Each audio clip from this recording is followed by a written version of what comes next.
우리 함께 인사하겠습니다. 잘 나오셨습니다. 성도님 얼굴만 봐도 은혜가 됩니다. 사랑하고 축복합니다. 사랑하고 축복합니다. 홍콩 출신으로 의사 생활을 하시다가 또 신학을 공부하시고 목회자가 되신 분이 계십니다. 그분은 목회자가 되셔서 또 의사이시기도 하셔서 파키스탄에 가서 의료 선교 사역과 또 교회 개척 사역을 하신 분이십니다. 그는 비서구권 최초로 OMF라고 하는 국제 선교 단체의 대표를 지내셨습니다. 그분의 이름은 패트릭 펑이라는 선교사님이십니다. 이분이 쓰신 책 중에 잊히기 위해 산 사람이라는 제목의 책이 있습니다. 잊히기 위해 산 사람. 이 책의 내용은 OMF 선교회의 2대 대표를 지내셨던 D.E. 호스트 선교사님에 대한 이야기를 담은 책입니다. 여러분 아시겠지만 OMF 선교회의 1대 대표는 내지 선교의 아버지라고 불리는 많은 선교사님들이 존경하고 있는 허드슨 테일러 선교사님이십니다. 이 허드슨 테일러 선교사님은 영국에서 파송을 받았죠. 그래서 중국에서 선교를 하셨고 중국 내지까지 당시에는 선교학적으로 보면 해안선 선교시대라고 그렇게 불렸거든요. 즉 해안선을 중심으로 항구 도시들마다 선교본부가 들어가서 또 선교사님들이 들어가서 이제 사역을 하게 된 그 시대를 이 해안선 선교시대다 이렇게 말합니다. 윌리엄 캐리 선교사님이 이 해안선 선교의 시작이라고 그렇게 이야기를 합니다. 그런데 허드슨 테일러 선교사님은 해안선 중심으로만 선교하던 그 선교를 뛰어넘어서 내지로 이렇게 들어간 거예요. 내지에는 이 해안선만 해도 도시가 형성되어 있었기 때문에 많은 사람들이 있고 도시도 발달되어 있지 않겠습니까? 그런데 내지에는 어떤 일이 있을지 알지 못하는 거예요. 그런데 이 허드슨 테일러 선교사님은 이 중국 깊숙이 내지로 들어가서 이 중국 현지인들과 함께 살면서 그들의 문화를 배우고 그들의 언어를 배우고 그들과 함께 동화되어서 주의 복음을 증거한 것이지요. 그러면서 세운 선교단체가 OMF 선교회라고 하는 단체를 이 허드슨 선교사님이 세우신 것입니다. 그래서 이 허드슨 선교사님은 우리가 잘 알고 있고 저도 설교 시간에 몇 번 말씀을 드렸기 때문에 들어보신 분들도 많이 계실 것입니다. 하지만 D.E. 호스트 선교사님에 대해서는 아마 처음 들어보셨을 거예요. 저도 이 선교사님에 대해서 잘 모릅니다. 허드슨 테일러 선교사님은 너무나도 잘 알고 있지만 D.E. 호스트 선교사님 OMF의 2대 대표를 지내셨음에도 불구하고 잘 몰라요. 제가 OMF 선교회와 깊은 관련이 없기도 하겠지만 그만큼 잘 알려져 있지 않은 이 선교사님이 OMF 2대 대표를 지낸 D.E. 호스트 선교사님이신 것입니다.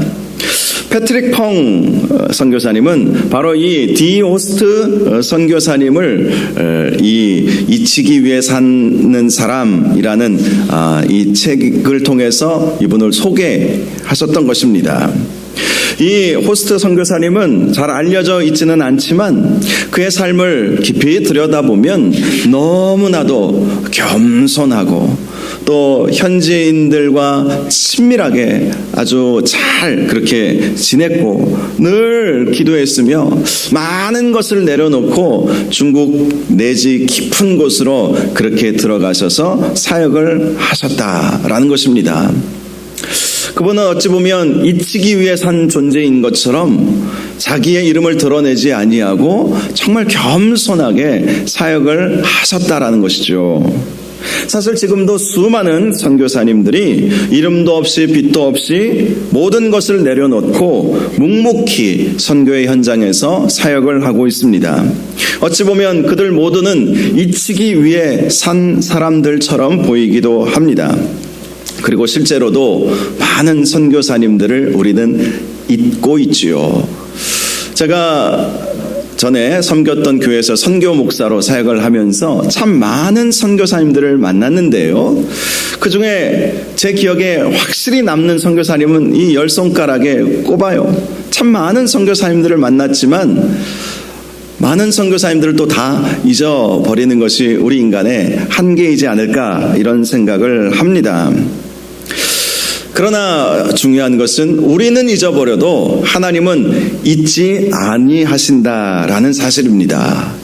우리가 세상 사람들이 우리를 몰라준다 할지라도 결코 실망할 필요가 없습니다. 하나님은 다 보고 계시고 하나님은 다 기억하고 계시고 하나님은 반드시 하나님을 위해 충성을 다하여 사는 그런 하나님의 자녀들에게 복을 허락하여 주실 것입니다. 하나님은 잊지 아니하신다.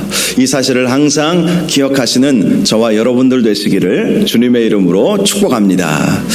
오늘 본문 말씀을 보면 하나님께서 이 요셉을 잊지 아니하고 계시는구나. 사람은 그를 잊을지라도 하나님은 그를 잊지 아니하고 계시는구나 라는 사실을 발견할 수가 있습니다. 오늘 본문 1절을 보니까 만 2년 후에 라고 말씀을 시작하고 있죠. 만 2년 전에 어떤 일이 있었다는 것일까요? 지난주 제가 말씀을 드린 것처럼 이 요셉이 감옥에 있었을 때에 술 맡은 관원장과 떡 굽는 관원장이 이 요셉이 감옥에 있는 이 친위 대장의 집에 이 감옥에 들어오는 일이 있지 않았습니까? 그리고 그들은 희한한 꿈을 꾸었어요. 그리고 요셉은 그가 가지고 있는 하나님께서 주신 은사대로 그 꿈을 잘 해석을 해 주었습니다.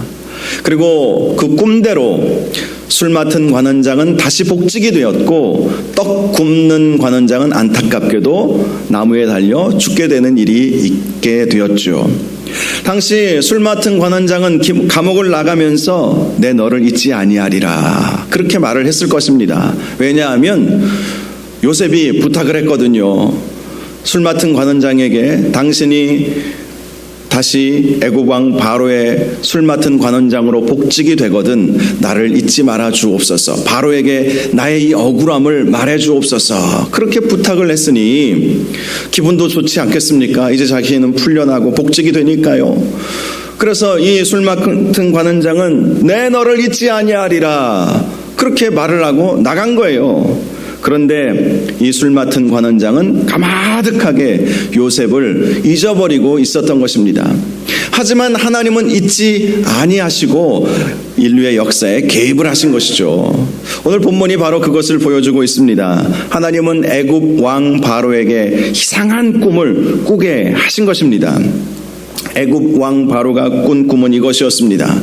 자기가 나일 강가에 이렇게 서 있는데 가만히 보니까 아름답고 살찐 암소가 강가에서 올라와 풀밭에서 풀을 뜯어먹고 있는 것을 본 것입니다. 참 멋지구나. 참 저 소들이 맛있게 풀을 뜯어먹고 있구나. 그것을 보았어요. 그런데 그 뒤에 흉하고 파리한 다른 7 암소가 다시 나일강에서 올라와서 그 소와 함께 나일 강가에 그렇게 서게 된 거예요. 즉 앞에 있었던 아주 아름답고 살찐 소와 이 흉하고 파리한 7 암소가 서로 이렇게 서 있었던 거예요. 그런데 그 흉하고 파리한 소가 그 아름답고 살찐 7 소를 먹어버리는 것입니다.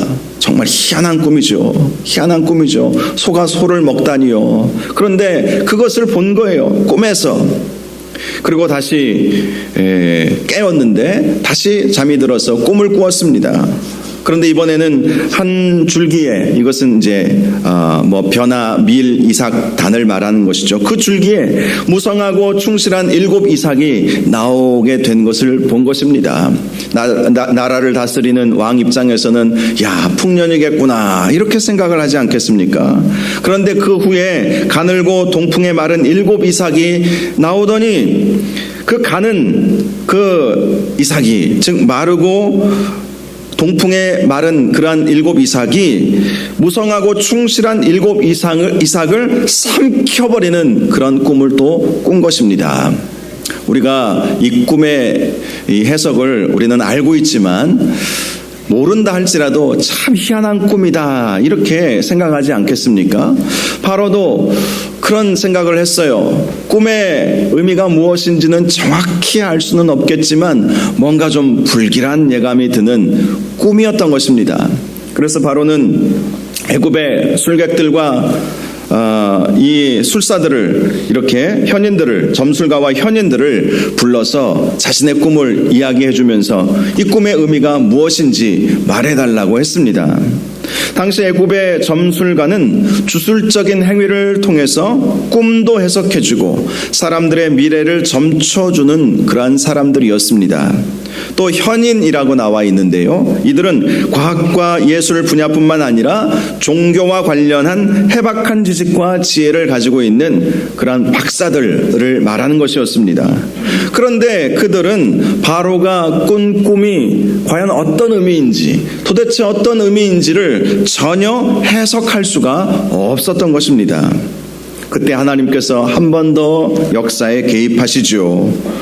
2년 전에 술 맡은 관원장이 까맣게 요셉에 대해서 잊어버리고 있었지만 이 술 맡은 관원장이 바로의 꿈을 이 애굽의 술객들과 현인들이 해석해 주지 못하자 2년 전의 일이 생각이 난 것이죠. 2년 전에 한 히브리 청년이 나의 꿈을 해석해 주고 내가 이렇게 복직되어 바로 앞에 설 수 있게 되었는데 왜 그것을 모르고 있었지? 왜 나는 약속을 지키지 못했을까? 이런 생각을 번뜩 하게 된 것입니다. 그래서 바로에게 이실직고 하죠. 내 죄를 기억하나이다. 2년 전에 제가 바로 앞에서 죄를 짓지 않았습니까? 그래서 그 당시의 상황을 자세하게 말씀을 드렸던 것이죠. 그리고 나의 꿈을 해석해 주고 그대로 이루어지게 한 그 요셉이라고 하는 그 히브리 청년을 데려오시면 그가 왕의 꿈을 해석해 줄 수도 있을 것 같습니다. 이렇게 말을 했던 것입니다. 그러자 바로는 지체하지 않고 당장 그 요셉을 데리고 와라 라고 명령을 내렸습니다. 요셉은 바로가 부르자 수염을 깎고 옷을 갈아입고 바로에게로 나아가게 되었습니다. 당시 애굽 사람들은 히브리 사람들과는 달리 수염을 깎지 않았다고 알려져 있어요. 여러분 그 피라미드에 이렇게 그려져 있는 벽화들을 보시면 이 왕도 그렇고 대부분의 이 애굽 사람들은 머리털을 밀고 있다, 또 수염도 깎고 이렇게 매끈한 모습을 가지고 있다는 것을 여러분 보셨을 것입니다. 고대 문헌들을 찾아보니까 이 애굽 사람들은 이 머리털, 이 수염 이것을 좀 불결한, 부정한 것, 깨끗하지 못한 것으로 그렇게 생각을 했다고 합니다. 그래서 그들은 아침에 일어나면 면도를 했다고 해요. 우리 한국 남자들이 주로 좀 수염을 잘 기르는 일을 하지 않잖아요. 근데 이 애굽 사람들이 당시에 그랬다는 것이죠. 그러나 반면에 히브리 사람들은 수염을 이렇게 기르고 머리도 기르는 그런 문화를 가지고 있었던 것이죠. 그래서 이 요셉은 뭐 그들의 히브리 사람들의 문화처럼 수염을 기르고 또 머리도 기르고 있었던 것입니다. 그런데 바로가 부르니까 바로 머리도 단정하게 깎고 또 수염도 깎은 거예요. 한 20여 년 만에 이 요셉이 형들을 만났을 때에 이 형들이 요셉을 바로 알아보지 못했던 이유 중에 하나가 바로 여기에 있습니다. 물론 20년이라고 하는 세월이 흘렀기 때문이기도 하지만 그러나 20년이 지나도 알아보려면 딱 알아보잖아요. 근데 왜 못 알아봤을까? 이 애굽 사람들은 수염을 다 깎아버렸기 때문에 머리도 밀어버렸기 때문에 그리고 가발을 쓰고 다녔다고 해요. 그러니 요셉의 형들이 요셉을 20년 만에 보고 못 알아봤던 것은 당연하지요. 이렇게 이 요셉이 바로에게 나아갔을 때 수염을 깎고 간 것은 그의 지혜이기도 했습니다. 애굽 왕 바로에게 아주 친근한 모습으로 또 정결한 모습으로 나아가서 이 바로의 신임을 얻고자, 신뢰를 얻고자 하는 그러한 방법, 아주 지혜로운 방법을 요셉은 썼던 것이죠. 물론 그 지혜는 하나님께서 요셉에게 주신 지혜이기도 했습니다. 바로는 요셉을 보자마자 이렇게 말합니다. 내가 한 꿈을 꾸었으나 그것을 해석하는 자가 없더니 들은즉 너는 꿈을 들으면 능히 푼다 하더라. 그런데 요셉은 이렇게 말씀합니다. 대답합니다. 내가 아니라 하나님께서 바로에게 편안한 대답을 하시리이다. 저는 그러한 능력이 없습니다. 하나님께서 하실 일입니다. 이렇게 요셉은 늘 기회가 주어질 때마다 하나님을 증거했다는 것을 알 수 있죠. 어찌 보면 지금 이 상황은 바로에게 잘 보이면 자신의 능력, 자신의 지혜를 어필한다고 하죠. 이게 보여주면서 바로가 전적으로 그를 신뢰하게 되면 그는 지긋지긋한 노예와 감옥의 죄수의 신분에서 벗어날 수 있는 기회였습니다. 그래서 자신을 드러내고 어떻게 하셨습니까? 뭐 이렇게 한다든지, 제가 부족하지만 왕의 꿈을 말씀해 주시면 제가 잘 해석해 보겠습니다. 이렇게 자신을 드러내는 것이 보통 일반적이지 않을까, 그렇게 생각할 수도 있지 않습니까? 그런데 요셉은 그렇게 하지 않았다는 거예요.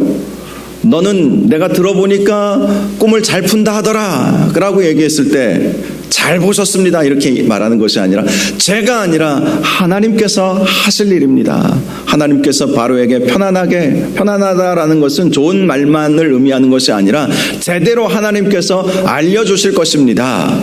그렇게 바로에게 말을 했던 것입니다. 이전에 감옥에서 술 맡은 관원장과 떡 굽는 관원장에게도 동일한 말을 했죠. 해석은 하나님께 있지 아니하니까. 하나님께서 하실 일이다. 나에게는 그러한 능력이 없다. 하나님께서 하실 일이고 하나님께서 주셨기에 그 꿈의 해석, 또 그 꿈을 통해서 앞으로 어떤 일들이 일어나게 될 것이고 또 앞으로 어떻게 대처해야 할 것인지에 대해서 하나님께서 주신 일이기에, 하나님께서 말씀하여 주신 일이기에 가능하다라는 사실을 이렇게 알려주었던 것이지요.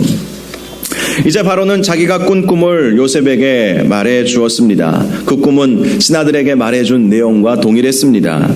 자기가 나일 강가에 서 있었는데 살찌고 아름다운 7 암소가 나일 강가에 올라와서 풀을 뜯어먹고 있었는데, 그 후에 전혀 보지 못했던, 이전에는 전혀 내가 보지 못했던 약하고 심히 흉하고 파리한 7 암소가 올라와서 그 살찌고 아름다운 7 암소를 먹어버렸어. 그렇게 말을 한 것이죠. 그리고 다시 잠이 들어서 꿈을 꿨는데 한 줄기에 무성하고 충실한 7 이삭이 나왔는데 후에 가늘고 동풍에 마른 7 이삭이 나더니 그 가는 이삭이 좋은 7 이삭을 삼켜버리는 거야. 내가 이런 꿈을 꾸었어. 이 꿈의 의미가 무엇인지 너는 알겠느냐? 이렇게 물어본 것입니다. 요셉은 그 꿈을 들으면서 하나님께 기도했겠죠. 그러면서 하나님께서 그에게 주신 지혜를 가지고 이 바로에게 그 꿈의 의미가 무엇인지 알려주기 시작합니다. 요셉은 먼저 그 꿈은 2가지이지만 하나로 연결되어 있는 꿈입니다 라는 사실을 말해줍니다. 그리고 하나님께서 앞으로 행하실 일을 바로에게 보이신 꿈입니다 라고 말해주었습니다. 그리고 7 좋은 암소와 7 좋은 이삭은 7년, 7해, 7년을 의미하는 것입니다. 그리고 파리하고 흉한 7소와 동풍에 말라 속이 빈 7 이삭도 7년을 의미하는 것입니다. 즉 7년 동안 큰 풍년이 올 것이고 그 후에 7년 동안 큰 흉년이 오게 된다는 것이죠. 이 앞으로 7년 풍년 이후에 오게 될 7년 흉년은 그 이전에는 전혀 있지 않았던 대흉년이 될 것이라고 그렇게 말을 한 것입니다. 사실 애굽이라고 하는 나라는 흉년이 익숙하지 않아요. 그 나라는 나일강을 끼고 있기 때문에 이 나일강은 늘 범람을 합니다. 해마다 범람을 해요. 그래서 그 나일강 주변에는요 아주 비옥한 땅이 되어 있는 상황입니다. 그래서 이 애굽은 흉년을 근심한 적이 한 번도 없어요. 그러니 성경에서 보면 아브라함도 가나안 땅에 흉년이 왔을 때 애굽으로 갔죠. 또 이삭도 이 아브라함 그리고 이 요셉의 가족들도 야곱도 나중에 이제 가나안 땅에 기근이 왔을 때 애굽으로 가지 않았습니까? 애굽에 가면 그래도 먹고 살 수 있는 곳이 바로 이 애굽이었습니다. 그런데 앞으로 오게 될 대흉년의 때는 이전의 풍년을 다 잊어버릴 정도로 아주 큰 재앙이 임하게 된다는 것을 말해준 것입니다. 그리고 앞으로 이 일을 어떻게 대비해야 할지에 대해서도 바로에게 알려주었습니다. 명철하고 지혜 있는 사람을 택하여서 애굽 땅을 다스리게 해야 한다는 것입니다. 즉 좋은 참모들을 선별해서 애굽 땅 전역을 다스리게 해야 한다는 것이죠. 그리고 감독관을 두어서 7년 동안 큰 풍년이 있을 때에 애굽 땅에서 수확한 것의 5분의 1을 따로 거두어서 바로의 손에 돌려서, 즉 바로의 것으로 취해서 애굽 각 성읍마다 저장해 두어야 한다라는 것을 말해준 것입니다. 그렇게 해서 7년 풍년 이후에 있을 7년 큰 흉년을 대비해야 합니다. 그렇게 말을 해주었던 것이죠. 한마디로 큰 풍년의 때에 수확량의 20%를 저장해 놓음으로 흉년을 대비하지 않으면 애굽이라고 하는 이 나라는 흉년 때문에 망할 수도 있습니다. 라는 사실을 말해 주었던 것입니다. 이러한 요셉의 처방을 보면 그는 단지 꿈의 의미가 무엇인지 해석해주는 능력만 있었던 것이 아니라 앞으로 어떻게 해야 할지에 대한 삶의 지혜, 즉 신비한 이 꿈을 해석한다는 것은 이 신비한 능력이잖아요. 하나님께서 주신 신비한 능력이잖아요. 그런데 그것만 가지고 있었던 것이 아니라 나라를 평화롭게, 공동체를 평화롭게 유익하게 해주기 위한 그러한 지혜, 처방에 대한 지혜도 이 요셉에게 있었다는 것이죠. 한번 생각해 보십시오. 요셉이 과연 어떻게 해서 그러한 놀라운 능력과 그러한 신비한 지혜가 그에게 임할 수 있게 되었을까? 저는 이 부분에 말씀을 묵상하면서 주목하게 되었습니다. 13년 전 요셉은 형들의 미움을 받아서 애굽의 노예로 팔려버리지 않았습니까? 그리고 애굽에서 뭐 공부를 했겠어요? 뭐 애굽에서 어떤 좋은 스승을 만나서 그에게 어떤 가르침을 받았겠습니까? 그렇지 않았어요. 그런데 어떻게 해서 이 요셉에게 그러한 놀라운 능력과 그러한 신비한 지혜가 임하게 되었을까? 과연 13년 동안 요셉이 어떤 모습을 보였기에 그것은 그가 스스로 만들어낸 것이 아니었죠. 배워서 알게 된 것이 아니었습니다. 하나님께서 주신 것이었죠. 하나님께서 그에게 능력을 주시고 신비한 능력, 은사를 주시고 또 그에게 지혜를 주셨기 때문에 그 어린 이 요셉이 이제 30살쯤 되어가는 그러한 요셉이 17살에 애굽의 노예로 끌려와서 그 13년 동안 과연 어떤 일이 있었기에 요셉이 이렇게 놀라운 사람으로 변화되었을까? 사실 13년 전에 요셉은 철없는 아이와도 같았습니다. 물론 나이가 17살이었기 때문에 철이 없을 수도 있었겠죠. 그러니 자기가 꾼 꿈을 형들에게 아무런 역과 없이 그냥 말하고 형들의 미움을 사고 결국 형들에 의해서 애굽의 노예로 팔려버리는 일까지 있게 되지 않았습니까? 그 철없던 요셉이 어떻게 이렇게 지혜로운 요셉으로 바뀔 수 있게 되었을까? 저는 그 부분을 오늘 잠시 말씀을 드리고자 합니다. 첫 번째로 그가 이렇게 능력의 사람, 지혜의 사람이 될 수 있었던 것은 그가 하나님께서 주신 그 은사를 땅에 묻어두지 않았기 때문이었습니다. 요셉이 받았던 은사는 아주 신비한 은사였습니다. 꿈을 해석할 수 있는 은사, 그 꿈을 통해서 앞으로 어떤 일들이 일어나게 될 것인지 깨닫게 되고 그것을 통해서 처방해 줄 수 있는, 어떻게 해야 할 것인지 대처할 수 있는 그것이 깨달아지는 그러한 은사가 이 요셉에게 주어지게 된 것입니다. 신약 성경을 보면 이러한 은사에 대해서 지혜의 말씀 은사, 지식의 말씀 은사 이렇게 표현하고 있는 이 말씀이 당시 요셉이 가지고 있었던 은사에 가깝지 않을까라고 생각을 하기도 합니다. 고린도전서 12장 7절과 8절을 보면 이런 말씀이 있습니다. 각 사람에게 성령을 나타내심은 유익하게 하려 함이라. 어떤 사람에게는 성령으로 말미암아 지혜의 말씀을, 어떤 사람에게는 같은 성령을 따라 지식의 말씀을 주셨다라고 말씀을 하고 있습니다. 이 지혜의 말씀과 지식의 말씀의 이 은사가 요셉에게 주어진 것이죠. 그래서 꿈을 들으면 하나님의 지혜가 임하게 된 거예요. 하나님께서 그에게 지식을 불어 넣어 주셨던 것입니다. 그래서 그는 그 꿈, 하나님께서 어렴풋이 자기에게 어떤 은사를 주신 것 같은데 꿈도 꾸게 하시고 꿈을 들으면 이 꿈의 의미가 무엇이지 생각하면 꿈이 이런 의미구나라고 이게 막 열리는 그런 신비한 은사가 이 요셉에게 주어졌던 것이죠. 그는 이것은 하나님께서 나에게 주신 은사구나 그러면서 계속해서 그 은사에 집중하고 그 은사를 활용하고 그 은사를 개발해 나갔다는 것. 여러분, 모든 사람들에게 은사가 주어지지만 그 은사를 활용하는 사람은 사실 드뭅니다. 어떤 분이 이런 말씀을 하시더라고요. 나에게 이러이러한 은사가 있었는데 그것을 활용하지 못한 것이 내 인생에 있어서 제일 후회되는 일입니다. 이런 말씀을 하시는 분이 계셨어요. 젊었을 때 어렴풋이 확실하지는 않지만 나에게 주어진 어떤 은사가 있는 것 알겠는데 그것을 그냥 땅에 묻어버린 것이죠. 땅에 묻어버린 거예요. 이 달란트 비유가 바로 그것이지 않습니까?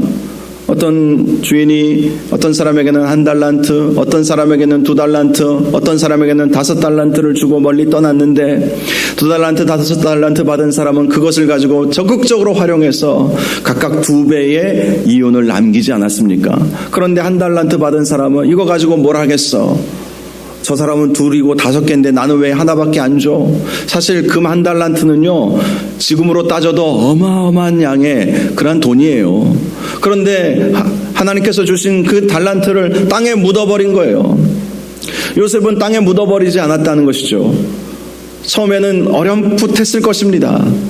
하나님께서 나에게 뭔가를 주신 것 같은데, 뭔가 신비한 능력을 주신 것 같은데 그것이 무엇이지? 이것은 하나님께서 내 인생에 복이 되게 하고자, 내 나라와 내 민족을 구원코자, 내 가족을 구원코자 하나님께서 주신 것이 분명하구나. 그렇다면 이것을 그냥 땅에 묻어두지 말고 이것을 적극적으로 활용해서 나 개인뿐만 아니라 내 가족과 나라와 민족을 위해서, 하나님의 나라와 하나님의 영광을 위해서 써보자.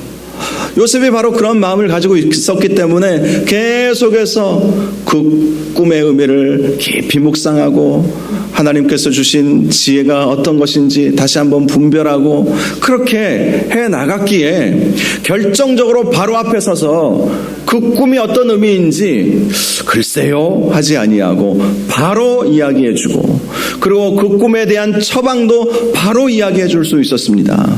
만약에 요셉이 이러한 은사를 제대로 활용하지 않고 개발시키지 않았다면 엉뚱한 해석이 나올 수도 있었고 또 엉뚱한 처방이 나올 수도 있지 않았겠습니까?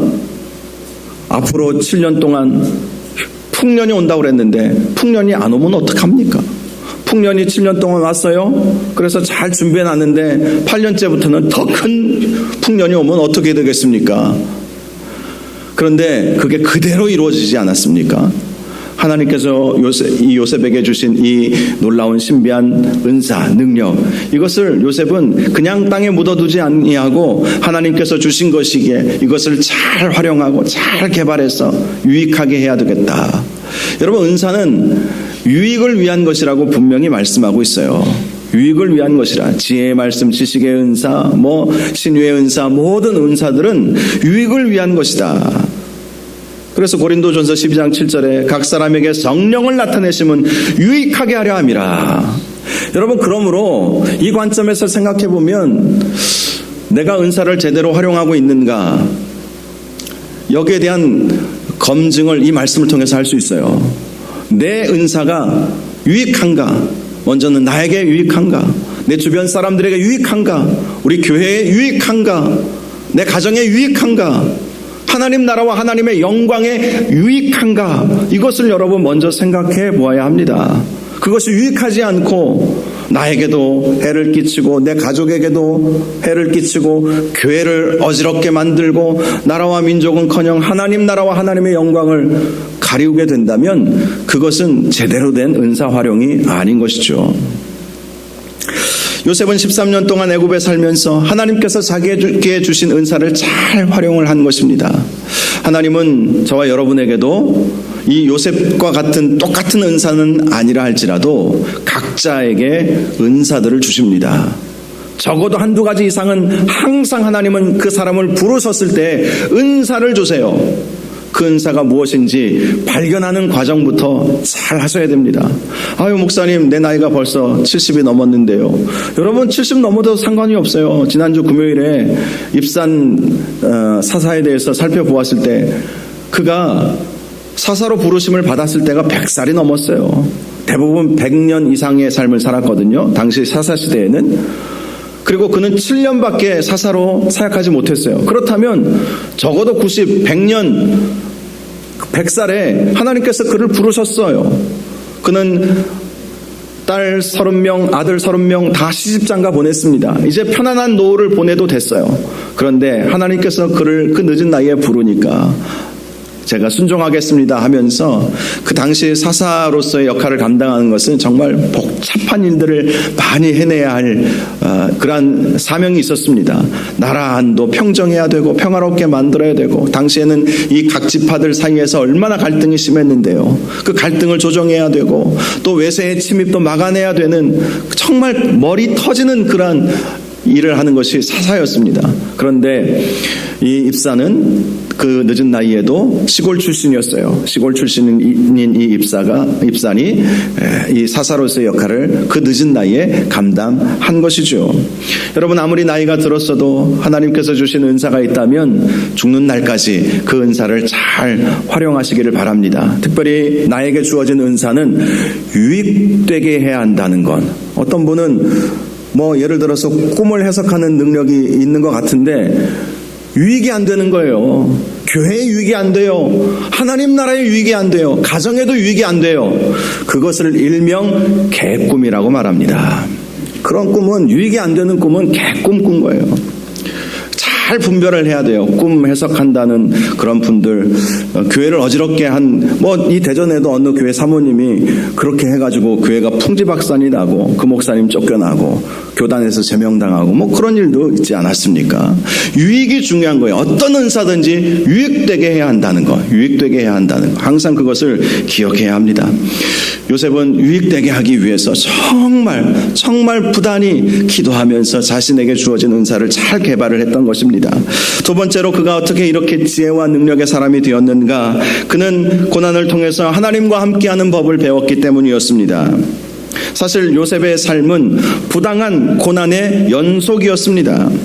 형들에 의해서 노예로 팔려버렸죠. 또 모함을 받아서 감옥에 갇혀버렸죠. 그러니 얼마나 억울했겠습니까?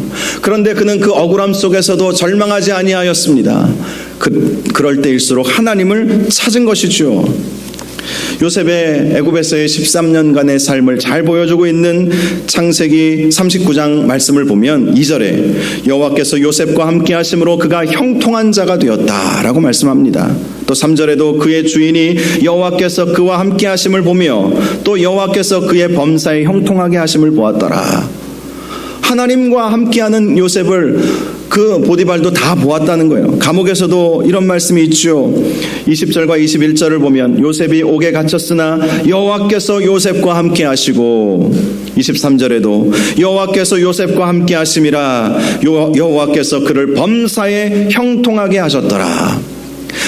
여호와께서 요셉과 함께 하셨다. 이것은 다른 말로 요셉이 하나님과 함께 하기를 즐거워했다는 거예요. 고난 중에도, 슬픔 중에도, 절망 가운데에서도, 억울해도 하나님 함께하여 주옵소서 기도했다는 것이죠. 성경은 우리가 하나님을 찾으면 하나님은 반드시 우리를 만나주시고 우리에게 은혜 주신다고 분명히 말씀하고 있습니다. 이사야서 55장 6절에 너희는 여호와를 만날 만한 때에 찾으라. 가까이 계실 때에 그를 부르라. 만날 만한 때가 언제일까요? 고난의 때가 가장 하나님을 깊이 만날 수 있는 때였어요. 제 인생에서도 그렇고 많은 분들의 간증을 들어보면 그렇습니다. 평온할 때보다 고난할 때에 더 하나님을 깊이 만날 수 있는 만날 만한 때이죠. 그때 하나님을 찾으라는 거예요. 그러면 그가 긍휼히 여겨 주시리라 분명히 말씀하고 있습니다. 예레미야 33장 3절에 너는 내게 부르짖으라 내가 내게 응답하겠고 네가 알지 못하는 크고 비밀한 일을 내게 보이리라. 하나님을 찾으면 크고 비밀한 일을 보이신다는 거예요. 요셉이 그런 것 아니겠습니까? 고난 중에도 절망 중에도 슬픔 중에도 낙담할 때에도 하나님께 부르짖고 하나님을 찾으니까 하나님께서 그에게 크고 비밀한 일, 예전 성경에는 은밀한 일, 저는 은밀한 일이 더 마음에 와닿더라고요. 아무튼 크고 은밀한 일을 내게 보이리라. 그래서 요셉에게 하나님께서 그것을 보게 하심으로 요셉이 꿈도 해석하고 앞으로 어떻게 해야 할지에 대해서 정말 지혜롭게 말해줄 수 있었던 것 아닙니까? 세 번째로 그가 하나님의 지혜와 꿈을 해석하는 신비한 능력을 얻게 된 것은 그가 어떠한 상황 속에서도 하나님을 증거하고자 하는 삶을 살았기 때문이었습니다. 요셉은 늘 기회가 주어질 때마다 하나님을 증거했죠. 보디발의 집에서도 하나님을 증거했습니다. 감옥에서도 하나님을 증거했습니다. 그러니 보디발도 요셉을 보면서 하나님이 함께하고 계시구나라는 사실을 알게 되었죠. 하나님을 증거했으니까 하나님이라고 하는 신이 있구나라는 사실을 알게 되고 요셉의 그 형통함을 보면서 하나님이 저 요셉과 함께 하시는구나. 보디발도 알게 된 거예요. 그래서 그를 가정 총무로 삼아서 가정의 모든 일을 요셉에게 그냥 믿고 맡겨버리지 않았습니까? 감옥에서도 마찬가지예요. 감옥에서도 요셉은 하나님을 증거했습니다.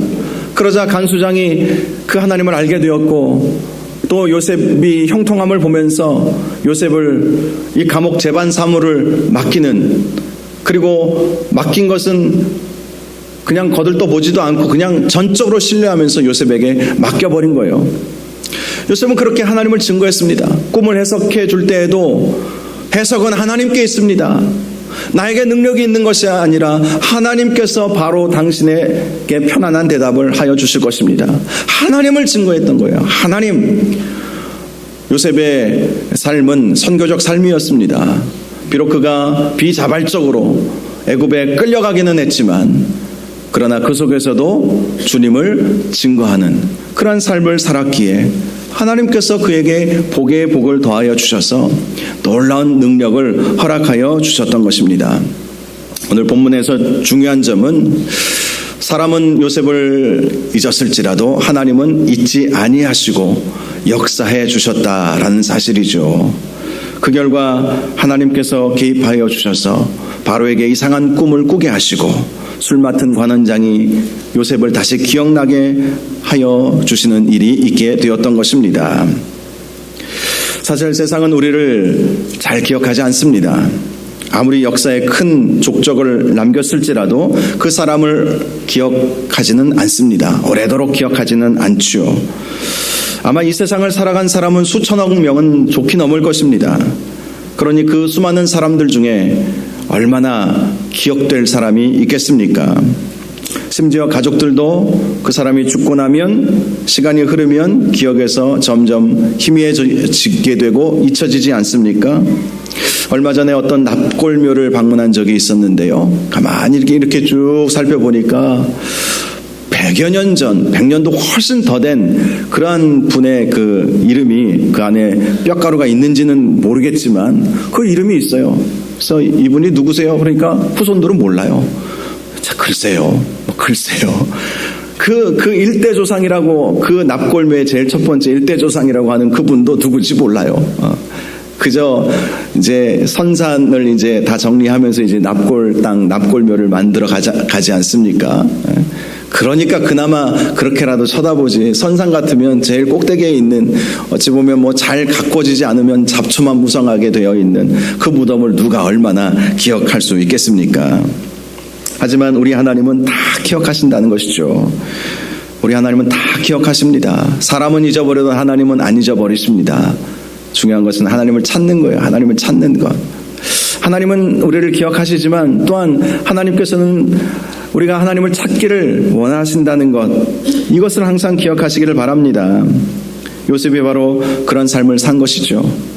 하나님께 잊혀지고 싶지 않아서 몸부림치는 삶을 요셉은 살았습니다. 그리고 하나님은 그런 요셉을 결코 잊지 아니하시고 요셉에게 복의 복을 부어주셔서 그에게 신비한 은사와 능력과 지혜를 부어주시고 그를 형통하게 만들어서 이제 다음 주가 되면 요셉은 총리가 됩니다. 애굽의 총리가 돼요.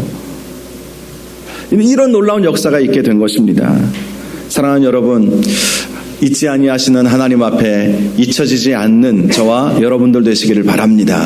사람은 잊을지라도 하나님 앞에 잊혀지지 않으면 되는 것 아니겠습니까? 하나님 앞에 더 신실한 모습으로 살아가심으로 하나님께서 우리를 기억하시고 마음껏 복의 복을 허락하여 주시는 은혜가 있기를 주님의 이름으로 축원합니다. 이 시간 우리 함께 찬양하기를 원합니다. 하나님의 사랑을 사모하는 자라는 찬양입니다. 하나님의 사랑을 사모하고 하나님의 평안을 바라보면 우리 하나님께서 우리와 함께하여 주실 것입니다. 우리 함께 찬양합니다.